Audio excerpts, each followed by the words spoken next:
कहानी तीन दोस्तों की है, रोहन, समी और विपुल। एक दिन शाम को तीनों दोस्त बैठे हुए थे तो रोहन अचानक से बोला, यार जिंदगी बहुत बोरिंग हो रखा है, तो कहीं थोड़ा घूमने जाते हैं, पार्टी वार्टी करके घूम फिर के आ जाएंगे। उसके बाद तीनों ने डिसाइड किए और एक डेट फिक्स्ड किया। जब वो दिन आया तो समीर ने उन दोनों को कॉल किया और बोला, मैं गाड़ी निकाल रहा हूँ, तुम दोनों चिकन और दारू का जुगाड़ करके रखना।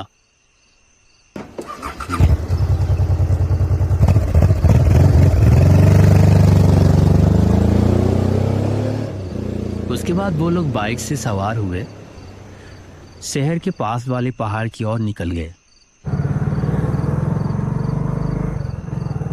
रात का टाइम था, सड़कें एकदम खाली थी, बस हवा चल रही थी और बाइक के इंजन की आवाज़ आ रही थी। काफ़ी देर चलने के बाद सामने एक पहाड़ दिखा, पूरा सुनसान और बिल्कुल शांत था। कहीं कोई आदमी नहीं, कोई आवाज़ नहीं, बस सन्नाटा था। समीर बोला, भाई यहीं पर रुकते हैं, पार्टी के लिए परफेक्ट जगह है, कोई डिस्टर्ब भी नहीं करेगा हमें।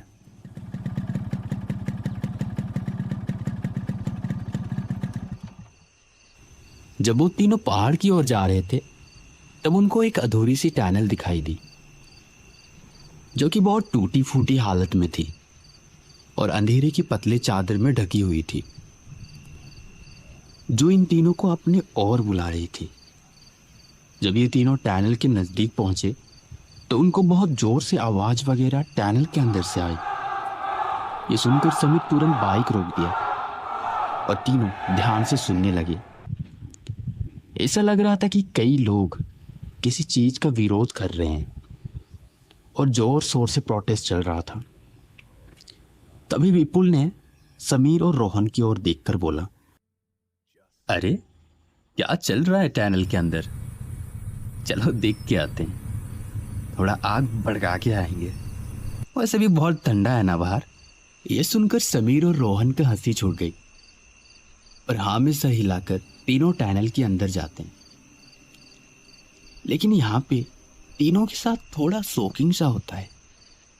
जैसे वो लोग टनल के अंदर जाते हैं, जो आवाज बाहर से बहुत जोर से सुनाई दे रही थी अब थोड़ा कम सुनाई देने लगी थी, और जैसे जैसे वो लोग आगे बढ़ रहे थे वैसे ही आवाज धीरे धीरे कम होते जा रही थी और एक टाइम ऐसा आया कि आवाज आना बिल्कुल बंद हो गया। उस टाइम थोड़ा रोहन को अजीब सा लगा। वो उन दोनों से कहा, यार देखो मुझे टनल में थोड़ा गड़बड़ लग रहा है, प्लीज चलो वापस चलते हैं। विपुल पूरा मजे के मूड में था। वो बोला, तू बच्चों जैसा रोना बंद कर, हमेशा कुछ ना कुछ बोलता रहता है, वैसे मैं हूं ना तुम्हारे साथ, तो डर मत हुआ। ये सब बातचीत के बाद वो तीनों और थोड़ा आगे जाने का डिसाइड करते हैं। जब वो थोड़ा आगे ही बढ़े थे कि उनके बाइक का हेडलाइट किसी सफेद कपड़े पर पड़ा। रोहन समीर को बाइक रोकने के लिए बोला,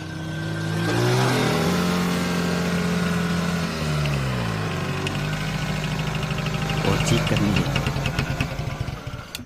जब वो पास जाकर देखा तो अचानक पीछे कूद पड़ा और जोर से चिल्लाया, जो पूरा टनल में गूंज रहा था। और उसके बाद कांपते हुए आवाज में बोला, ये एक डेड बॉडी है। समीर और विपुल तुरंत बाइक को आगे बढ़ाकर रोहन के पास गए और उनका बाइक का हेडलाइट और थोड़ा दूर फैलने लगा। उस रोशनी में ये लोग जो देखकर तीनों वही के वही जम गए, क्योंकि एक नहीं, दो नहीं, कई सारे लाशें पड़ी हुई थी।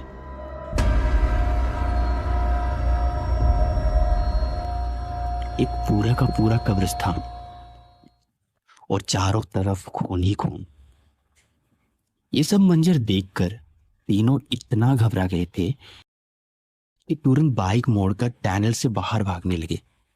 लेकिन जब वो एग्जिट के पास पहुंच रहे थे तो उनको फिर से वही आवाज धीरे धीरे सुनाई देने लगी। और जैसे जैसे वो एग्जिट की नजदीक पहुंच रहे थे वैसे वैसे वो आवाज बढ़ने लगी। समीर इतना घबरा गया था कि उसको बस टनल से बाहर निकलना था।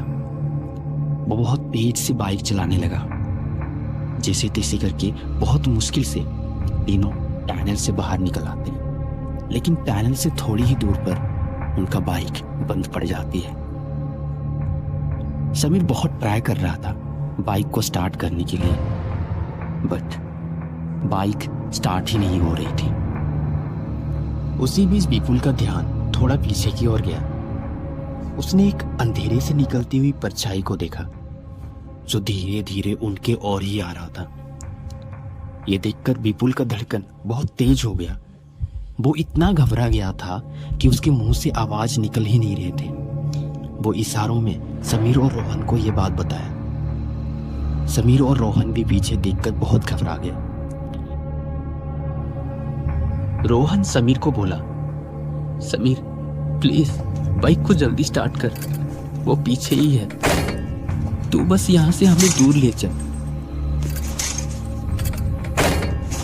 समीर बहुत ट्राई कर रहा था लेकिन बाइक स्टार्ट ही नहीं हो रही थी। उसी बीच कब वो परछाई उनके पास पहुंच गया उनको पता ही नहीं चला। वो धीरे से विपुल के कंधे पर हाथ रखा। विपुल बहुत जोर से चिल्लाया और बाइक से नीचे गिर गया। उसी बीच पीछे से आवाज आई, डरो मत बेटा, ये मैं हूं। ये सुनकर तीनों ने पीछे देखा तो उनके पीछे एक बूढ़ा आदमी खड़ा था और दादाजी को देखकर इन तीनों को थोड़ा राहत मिली। फिर दादाजी ने बोले, बेटा तुम लोग ठीक हो ना? वैसे यहाँ क्या कर रहे हो? तुम तीनों को नहीं पता इस जगह के बारे में? उन्होंने सर ना में हिलाया। फिर वो बोले, अच्छा है कि तुम लोग ठीक हो, क्योंकि वो जो अंदर हैं किसी का जान नहीं बख्शते। समीर ने तुरंत पूछा, वो लोग कौन है दादाजी? क्या आप हमें बता सकते हैं? दादाजी ने बोले, इसके पीछे एक पुरानी कहानी है, क्या तुम जानना चाहोगे? समीर ने कहा, ठीक है दादाजी, आप हमें सुनाइए।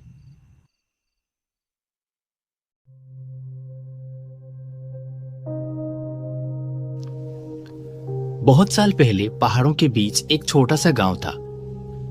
ज्यादा लोग नहीं थे वहां पे, यही कुछ 50 या 60 लोगों का गांव था। गांव बहुत सुंदर था, लेकिन एक प्रॉब्लम थी।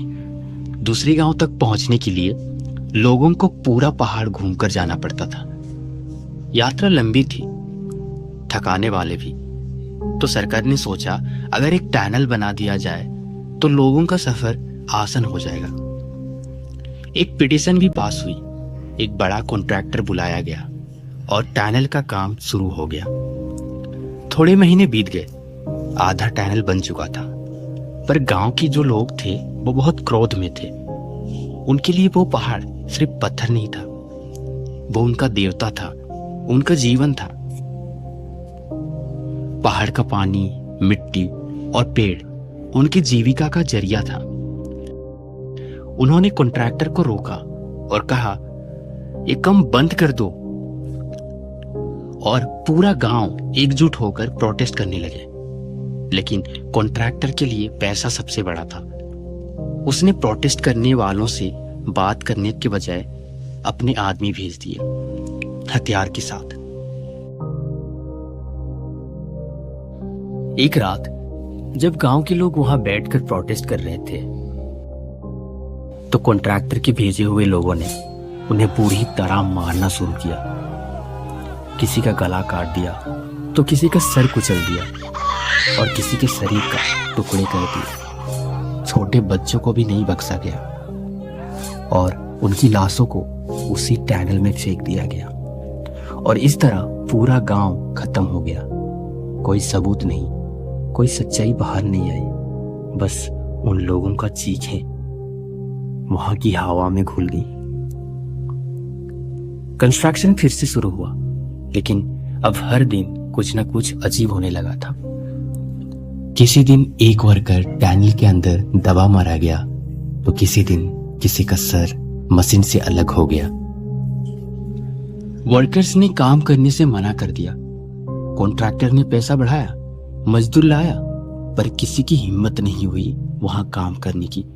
सबको पैसा से ज्यादा अपनी जान प्यारी थी, और आखिरकार टनल अधूरी ही रह गई। लोग कहते हैं उस टनल के अंदर उन लोगों की आत्माएं अब भी भटकती रहती है, जिन्हें मारकर उसी टनल में फेंक दिया गया था। और जब भी कोई वहां जाता है, वो आवाजें फिर से सुनाई देती है। ये सब सुनकर तीनों का शरीर एकदम से ठंडा पड़ गया, और उनके मुंह से एक भी शब्द नहीं निकल रहे थे। समीर ने तुरंत बाइक को स्टार्ट करने की कोशिश की, और लकीली उनका बाइक स्टार्ट हो गया।